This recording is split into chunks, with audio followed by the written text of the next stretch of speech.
Welcome दोस्तों, welcome to filtered finance. आज हम लोग इंटरेस्टिंग टॉपिक डिस्कस करने वाले हैं जिसका नाम है आईपीएल बिजनेस मॉडल। आपने देखा होगा कि ये पर्टिकुलर प्लेयर को इतने करोड़ में खरीदा, ये टीम इतने करोड़ रुपए की है, इतने स्पॉन्सर्स मिले। जो हम लोग टिकट खरीद के स्टेडियम में मैच देखने जाते हैं, 8 से 10 हजार की एक टिकट होती है, लेकिन वो पैसा जाता कहाँ पे है? कभी सोनी ने दिखाया, जियो फ्री में टेलीकास्ट कर रही है आईपीएल। उसके अलावा आप देखोगे कि ढेर सारा पैसा लगा हुआ होता है स्पॉन्सर्स की तरफ से, ओनर्स की तरफ से। उसके अलावा आपने देखा होगा थाउजेंड्स ऑफ करोड़ की स्पेंडिंग होती है, इतना पैसा लगा हुआ होता है। आपने देखा होगा कभी भी कोई भी फाइनल प्राइस के ऊपर डिस्कशन नहीं करता है, यानी कि जो विनिंग टीम है उनको कितना पैसा मिलता है उसके बारे में कोई भी डिस्कशन नहीं होता है। तो ये क्यों? तो जो विनिंग टीम को कैश प्राइज मिलता है वो सिर्फ और सिर्फ 20 करोड़ रहता है। तो क्या आपको लगता है कि कोई भी प्लेयर या फिर टीम सेटिस्फाइड होती रहेगी वो 20 करोड़ से? तो नहीं बॉस। तो ये सभी सवालों के आंसर्स हम लोग नेक्स्ट 10 मिनट्स में देखने वाले हैं। So be with me till end. Discussion start करने से पहले एक चीज मैं आपको यहाँ पे बोलना चाहता हूँ, आईपीएल एक ऐसी चीज है जिसमें हर एक कोई पैसा कमाता है एक्सेप्ट व्यूअर्स, यानी कि जो देखते हैं वही सिर्फ पैसे नहीं कमाते, उसके अलावा हर एक जन पैसा कमाता है। तो वो कैसे? आपने देखा होगा, अगर आपके बिल्डिंग में प्रीमियर लीग है, आपके ऑफिस में प्रीमियर लीग है, आपके एरिया में प्रीमियर लीग है, तो वहां पे कोई ना कोई ओनर बनता है, टीम के ऊपर खर्चा करते हैं वो लोग। लेकिन वो टाइम आपने देखा होगा कि स्पॉन्सर्स तो मिलते हैं, एक्चुअल में ओनर्स वहां पे लॉस में रहते हैं। अगर टीम ने मैच जीता तभी उनको कुछ मिलता है, नहीं तो वो भी नहीं। लेकिन आईपीएल में वैसे नहीं होता है। आईपीएल में ओनर से लेके, प्लेयर से लेके, स्पॉन्सर से लेके हर एक कोई पैसा कमाता है। तो वो कैसे? तो लेट्स अंडरस्टैंड। आईपीएल की शुरुआत हुई 2008 में, लेकिन उसके पहले जी नेटवर्क यानी कि जी बिजनेस, जो चैनल पता है आपको, इतने सारे चैनल है जी के, तो उसके द्वारा चालू किया गया था आईसीएल यानी कि इंडियन क्रिकेट लीग, जिसका business model same as it is IPL के जैसा था। कोई ओनर्स रहेंगे, टीम के अलग अलग नाम रहेंगे, ऑक्शन के थ्रू प्लेयर्स को खरीदा जाएगा एंड आईसीएल खेली जाएगी 2007 में। फर्स्ट साल चला, लेकिन 2008 में बीसीसीआई ने ये पूरे के पूरे राइट्स अपने पास ले लिए। क्यों? तो जी जो है एक प्राइवेट कंपनी है। उसके अलावा आपने देखा होगा कि बीसीसीआई एक गवर्नमेंट बॉडी है। तो नहीं बॉस, बीसीसीआई भी एक प्राइवेट एंटिटी है। गवर्नमेंट एंड बीसीसीआई का कोई भी ताल्लुक नहीं है, जस्ट इंडियन क्रिकेट को बीसीसीआई मैनेज करती है एंड जिसके चलते पूरे के पूरे इंडियन क्रिकेट के राइट्स जो है वो बीसीसीआई के तरफ है। आईसीसी जो है बीसीसीआई को इंडियन टीम के लिए ऑथोराइज एंटिटी कंसिडर करती है, जिसके चेयरमैन आज के डेट में जय शाह, अमित शाह के बेटे, जो हमारे होम मिनिस्टर है इंडिया के, उनके बेटे जय शाह है। बीसीसीआई ने डायरेक्टली कैसे एंटर कर दिया आईपीएल के चलते ये प्रीमियर लीग में? तो 2008 में बीसीसीआई के चेयरमैन थे ललित मोदी, जिनके चलते ये पूरा का पूरा आईपीएल अभी तक चलते आ रहा है और काइंड ऑफ ओनर भी इसे कह सकते हो। बहुत सारे लोग आज के डेट में भी पोस्ट ट्वीट्स ललित मोदी के नाम पे करते हैं, जो कि एक फादर ऑफ आईपीएल कहते हैं उनको। तो वो टाइम पे हुआ क्या था कि जो आईसीएल था एक प्राइवेट एंटिटी जी के पास था एंड उसके बाद बीसीसीआई को वो राइट्स लेने थे। तो उसके चलते बीसीसीआई ने एक नोटिस इशू कर दिया कि जो भी प्राइवेट कंपनी के लिए टूर्नामेंट खेलेगा उनको इंडियन टीम से बैन किया जाएगा, जिसके चलते सभी टीम प्लेयर्स ने बैकआउट कर लिया एंड आईपीएल में एंटर कर दिया एंड जिसके वजह से आईपीएल की शुरुआत हो गई, यानी इंडियन प्रीमियर लीग। अभी तक आप लोग को पता चल गया है कि बीसीसीआई रन करती है इंडियन प्रीमियर लीग। बीसीसीआई के अलावा और 3 मेजर फैक्टर से आईपीएल में, जो आईपीएल के रिलेटेड है और बहुत ज्यादा मायने रखते हैं। फर्स्ट वन, ब्रॉडकास्टिंग पार्टनर, जो आज के डेट में जियो हॉटस्टार है, उनके बारे में भी हम लोग इन डिटेल डिस्कस करेंगे। सेकेंड चीज जो है, प्राइवेट कंपनीज या फिर इंडिविजुअल्स जो टीम ओन करते हैं। थर्ड है स्पॉन्सर्स, उसमें भी दो टाइप के स्पॉन्सर्स होते हैं, एक टाइटल स्पॉन्सर एंड एक आईपीएल ऑफिशियल स्पॉन्सर। तो अभी तक आपने देखा होगा 2008 में जब भी आईपीएल स्टार्ट हुआ, वो टाइम पे आईपीएल को कहा जाता था टाइटल के थ्रू डीएलएफ आईपीएल। उसके बाद राइट्स चले गए पेप्सी के पास। उसके बाद आपने देखा होगा वीवो था, ड्रीम इलेवन था, एंड आज जाके टाटा आईपीएल करके हम लोग कहते हैं। तो 2008 में जब भी टाइटल स्पॉन्सर की शुरुआत हुई थी तो 40 करोड़ पर ईयर से डीएलएफ ने चालू कर दिया था टाइटल स्पॉन्सरशिप देना।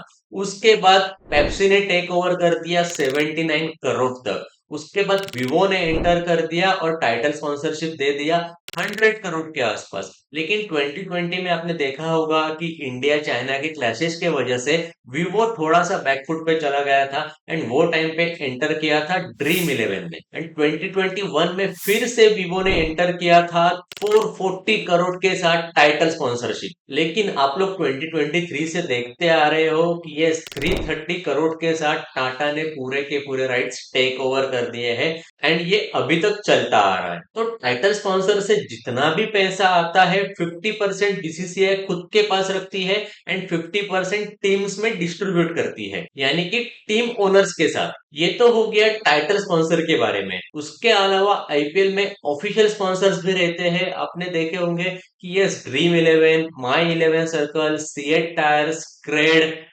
जियो, कैंपा कोला एक्सेट्रा बहुत सारे स्पॉन्सर्स रहते हैं, जिसके चलते 300 करोड़ तक बीसीसीआई को स्पॉन्सरशिप मिलती है। एंड उसका भी 50-50 डिस्ट्रीब्यूशन होता है बीसीसीआई एंड टीम्स की तरफ। तो ये तो हो गया स्पॉन्सर्स के बारे में। इतना पैसा क्या करती है तो वो हम लोग आगे देखेंगे। लेकिन स्पॉन्सर्स के अलावा और एक चीज जो हम लोग ने डिस्कस की बहुत मायने रखती है, वो है ब्रॉडकास्टिंग पार्टनर। अभी देखते हैं ब्रॉडकास्टिंग पार्टनर्स कैसे पैसे कमाते हैं। ओवर खत्म होने के बाद आपने देखा होगा 10 सेकंड के लिए एड आती है, तो for that 10 second broadcasting partner 15 lakh से 1.5 करोड़ तक की अमाउंट चार्ज करती है फॉर दैट 10 सेकेंड ओनली, जिसके चलते उनका भी उससे ज्यादा बिजनेस होता होगा। तो यहां तक आपको समझ में आ गया होगा कि ब्रॉडकास्टिंग पार्टनर कैसे पैसे कमाते हैं इतनी बड़ी डीलरशिप साइन करके। अभी देखते हैं आईपीएल के पर्सपेक्टिव से। तो जो टीम ओनर्स रहते हैं वो नॉर्मली बिजनेसमैन या फिर सेलिब्रिटीज रहते हैं। उन्हें भी बहुत पैसा खर्च करना पड़ता है प्लेयर्स की सैलरी से लेके उनके ट्रांसपोर्टेशन, उनका लिविंग कॉस्ट, उनका ट्रेनिंग एक्सेट्रा, जिसके चलते ऑन एन एवरेज 200 से 300 करोड़ का खर्चा एक टीम के ऊपर किया जाता है। तो ये सभी जो खर्चा है ओनर्स अपने पॉकेट्स में से तो ही करेंगे। यस। तो ये खर्चा कहाँ से होता है? तो यस, इंडिविजुअल टीम को स्पॉन्सरशिप मिलती है जो कि मैक्सिमम 10 ब्रांड्स की तरफ से आती है। आपने देखा होगा टीम प्लेयर्स के जो आउटफिट रहते हैं, कैप, हेलमेट, जर्सी, ट्राउजर, जिसके ऊपर इतने सारे ब्रांड्स की ब्रांडिंग की जाती है, एंड जिसके चलते अच्छा खासा पैसा टीम ओनर्स को मिलता है। और यही नहीं तो जिस भी टीम का होम ग्राउंड पे मैच होता है, यानी कि पर्टिकुलर स्टेट में मैच होता है, तो पूरा जो टिकट का पैसा है वो ओनर्स की तरफ चला जाता है। पूरा नहीं, लेकिन 80% जो है वो ओनर्स की तरफ चला जाता है, एंड 20% जो है वो स्टेट बोर्ड एसोसिएशन की तरफ चले जाता है। फॉर एग्जाम्पल, अगर मुंबई की मैच वानखेड़े स्टेडियम में है तो रिलायंस या फिर जो जियो या फिर अंबानी जी जो है उनके तरफ वो 80% चला जाता है, and MCA Mumbai cricket association उनको 20% पैसा मिलता है। एंड ऑन एन एवरेज हर एक टीम के 7 मैचेस अपने अपने होम ग्राउंड पे होते हैं,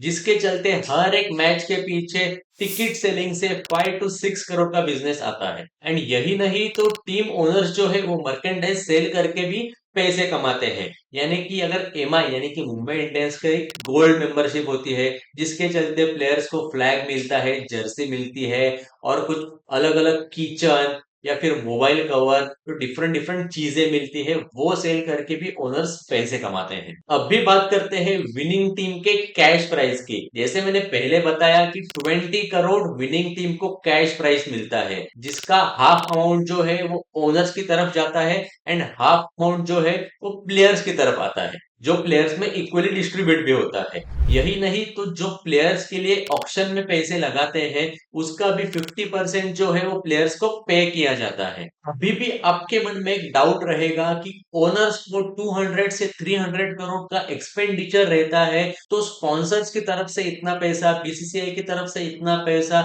या फिर टिकट से इतना पैसा, मर्केंटाइज से इतना पैसा आने के बाद ओनर्स को इतना बड़ा पैसा मिल सकता है? तो नहीं बॉस, ओनर सिर्फ और सिर्फ एफर्ट्स लेते हैं, वो ब्रांड वैल्यू के लिए। क्यों? तो अगर आपने देखा होगा कि अगर विनिंग टीम जो भी बनेगी उसके तरफ ज्यादा स्पॉन्सर्स आ जाएंगे, उतने लोगों को विनिंग टीम के बारे में पता चल जाएगा, उतने सपोर्टर्स आ जाएंगे। यही नहीं तो ओनर्स फोकस करते हैं अच्छे अच्छे प्लेयर को लेने के लिए। जैसे आपने देखा होगा सीएसके, जब से सीएसके है, जब भी आईपीएल स्टार्ट हुआ था वो टाइम से एमएस धोनी अभी तक खेल रहे हैं। मुंबई में देखोगे तो ये रोहित शर्मा है, उसके अलावा रॉयल चैलेंजर्स बैंगलोर में विराट कोहली है। तो ये सभी प्लेयर्स को टीम ओनर्स अपने टीम में बना के रखती है, जिसके चलते अच्छा खासा ब्रांड वैल्यू उनको मिल जाता है। अगर किंगफिशर की एड है, उसमें अगर विराट कोहली का फेस आ रहा है तो इनडायरेक्टली टीम ओनर्स का ही बेनिफिट है। अगर नेक्स्ट ईयर अच्छी खासी स्पॉन्सरशिप लानी है तो यस, जो ब्रांड वैल्यू है वो एक टॉप लेवल पे खड़ी करनी पड़ती है टीम ओनर्स को। तो आई होप अभी तक आपको सब कुछ पता चल गया है कि आईपीएल का बिजनेस कैसे रन होता है।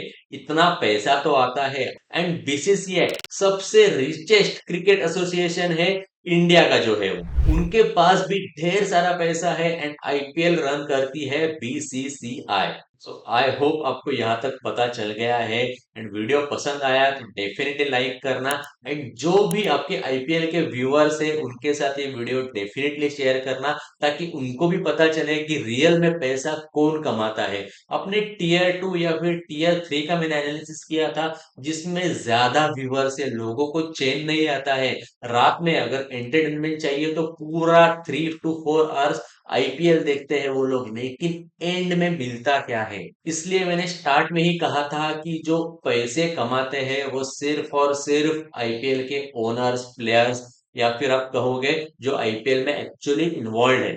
जो व्यूअर्स है उनका सिर्फ और सिर्फ लॉस होता है। अगर क्यों ना आप स्टेडियम में जाके मैच देखो, आपका इवेंचुअली जो टिकट प्राइस या फिर ट्रांसपोर्टेशन आपने किया वो लॉस ही है। अगर आपका पर्सनल फाइनेंस आपको सुधारना है, एक लेवल पे लेके आना है, अच्छी खासी जमा पूंजी क्रिएट करनी है, तो स्क्रीन पे आप कोर्स देख सकते हो, personal finance made easy. Totally free course है, वर्थ ₹5,000, जिसके चलते आपको हर एक चीज इन डिटेल पता चलेगी कि रेवेन्यू सोर्स क्या है आपका, अल्टरनेट रेवेन्यू सोर्स आप कैसे बना सकते हो, टोटल पैसा आपके पास कितना आ रहा है, मंथली आप उसको कैसे मैनेज करोगे, इंक्रीमेंट स्ट्रेटेजी क्या होनी चाहिए, पावर ऑफ कंपाउंडिंग क्या रहती है, आपको कौन से एवेन्यूज में इन्वेस्ट करना चाहिए, कहाँ पे रिस्क ज्यादा है।